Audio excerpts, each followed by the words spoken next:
الحمدللہ رب العالمین والصلاة والسلام علی سید المرسلین وعلی آلہ وصحابہ وذریۃ اہل بیتہ اجمعین اما بعد اعوذ باللہ من الشیطان الرجیم بسم اللہ الرحمن الرحیم الیوم اکملت لکم دینکم واتممت علیکم نعمتی ورضیت لکم الاسلام دینا۔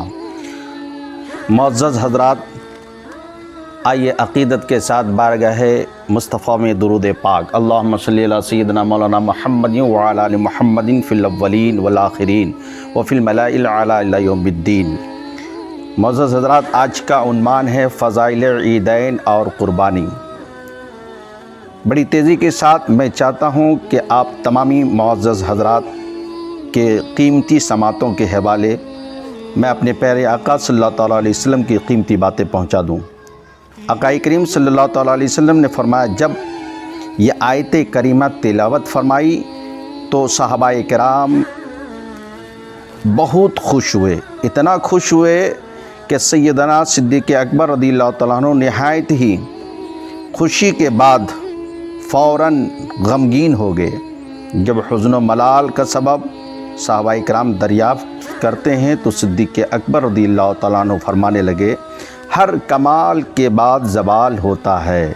چنانچہ اس کے بعد محسن کائنات فخر موجودات صلی اللہ تعالیٰ علیہ وسلم 80 دن کے بعد اس دنیا سے دار بقا کی طرف تشریف لے گئے۔ آقا کریم صلی اللہ تعالیٰ علیہ وسلم کی زندگی کو اگر سب سے زیادہ کسی نے جانا ہے تو وہ ذات حضرت صدیق اکبر کی ہے۔ اور یوم عرفہ کے دن یہ آیت کریمہ نازل ہوئی تو یوم عرفہ کہتے ہیں 9ویں ذی الحج کو، یعنی 9ویں ذی الحج کی جو فضیلتیں ہیں، آقا کریم صلی اللہ تعالیٰ علیہ وسلم نے فرمایا کہ جو 9ویں ذی الحج کا روزہ رکھتا ہے اللہ تعالیٰ اسے مسلمانوں کی تعداد کے برابر ثواب عطا فرماتا ہے، خواہ وہ روزہ دار ہوں یا نہ ہوں، اور 70,000 فرشتے روز قیامت اس کے اعزاز کے لیے ہمراہ ہوں گے میدان قیامت میں، میزان پر پل صراط کے وقت، یہاں تک کہ جنت میں لے جائیں گے اور ہر قدم پر اسے نئی نئی بشارتیں دی جائے گی، خوشخبریاں سنائی جائے گی۔ نبی کریم صلی اللہ تعالیٰ علیہ وسلم نے فرمایا، جو شخص 8ویں ذی الحج کا روزہ رکھے گا اللہ تعالیٰ حضرت ایوب علیہ السلام نے مصائب و آلام پر جتنا صبر کیا اتنا ثواب اس کے نامہ اعمال میں لکھا جائے گا۔ جس نے عرفہ کا روزہ رکھا اسے عیسیٰ علیہ السلام کی طرح ثواب عطا کیا جائے گا۔ اللہ اکبر، اللہ اکبر۔ یہ ہے یوم عرفہ کی فضیلت۔ جو عرفہ کا روزہ رکھتا ہے اللہ تعالیٰ اس کے جملہ گناہ معاف فرما دیتا ہے۔ امام راضی فرماتے ہیں کہ 8ویں ذی الحج کو یوم ترویہ کہتے ہیں۔ حضرت نصفی علیہ رحمہ فرماتے ہیں کہ 8ویں ذی الحج کو لوگ اپنی مشکوں کو پانی سے بھرا کرتے تھے تاکہ 9ویں ذی الحج کو عرفات میں کام آئے۔ اللہ اکبر۔ حضرت ام سلمہ رضی اللہ عنہا فرماتی ہیں کہ عرفہ کتنا عمدہ اور خیر و برکت کا دن ہے، یہ تو رحمت ہی رحمت ہے، بالکل سراپا کرم ہی کرم ہے، مغفرت کا دن ہے۔ جو شخص اس دن کا روزہ رکھے گا اللہ تعالیٰ بروز قیامت اسے تمام انسانوں کی تعداد کے مطابق ثواب عطا فرمائے گا، اور جو دوزخ سے 70 سال کی مسافت پر دور رکھے گا۔ حضرت فضل بن عباس رضی اللہ تعالیٰ عنہ فرماتے ہیں کہ نبی کریم صلی اللہ تعالیٰ علیہ وسلم نے فرمایا، جو شخص عرفہ میں اپنی زبان کو، آنکھ کو، کان کی حفاظت کرے گا اللہ تعالیٰ اس کے آئندہ عرفات تک تمام گناہ معاف فرما دے گا۔ حضرت سیدنا فاروق اعظم رضی اللہ تعالیٰ عنہ فرماتے ہیں کہ نبی کریم صلی اللہ تعالیٰ علیہ وسلم نے فرمایا کہ عرفہ کے دن جس شخص کے دل میں ذرہ برابر بھی ایمان ہو اس کی مغفرت ہو جاتی ہے۔ سبحان اللہ۔ کسی نے عرض کیا، یا رسول اللہ صلی اللہ تعالیٰ علیہ وسلم یہ عرفہ والوں کے لیے خاص ہے یا ہر مسلمان کے لیے؟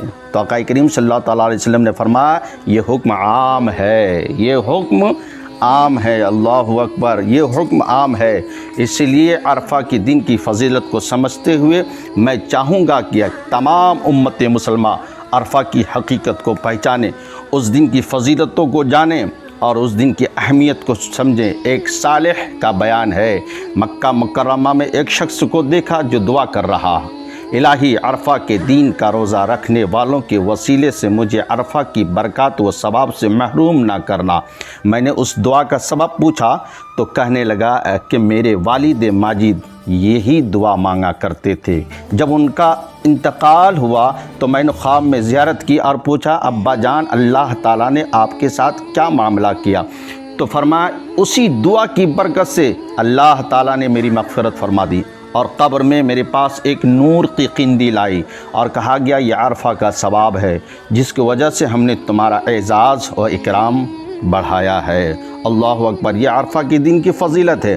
اور بڑی تیزی کے ساتھ عرفہ کی فضیلت سنو۔ اللہ تعالیٰ امت محمدیہ پر عرفہ کے روزے کے خصوصی کرم فرمایا، اور اسی میں 4 انبیاء پر بھی کرم فرمایا۔ آدم علیہ السلام کی توبہ قبول کر کے آدم علیہ السلام پر کرم فرمایا، حضرت موسیٰ علیہ السلام سے ہم کلام ہو کر حضرت موسیٰ علیہ السلام پر کرم فرمایا، حضرت ابراہیم علیہ السلام کا فدیہ قبول کر کے حضرت سیدنا ابراہیم علیہ السلام پر کرم فرمایا، اور حضرت سید الانبیاء آقائے کائنات، تاجدار کائنات، فخر کائنات، موجودات کائنات، جان کائنات، روح کائنات، محسن کائنات یعنی آقائے کائنات صلی اللہ تعالیٰ علیہ وسلم پر حج کے دن دین اسلام مکمل کر کے کرم فرمایا۔ یہ ہے یوم عرفہ کی فضیلت، یوم عرفہ کی برکت۔ اللہ اکبر۔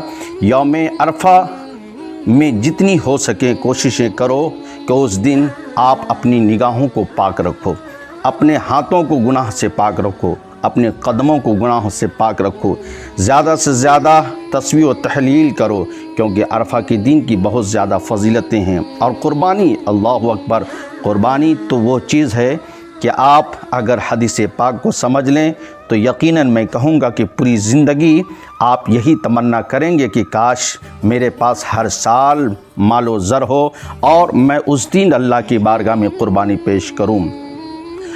عرفہ کہتے ہیں 9ویں ذی الحجہ کی نماز فجر سے لے کر 13ویں ذی الحجہ کی نماز عصر تک تکبیر تشریق کہتے ہیں۔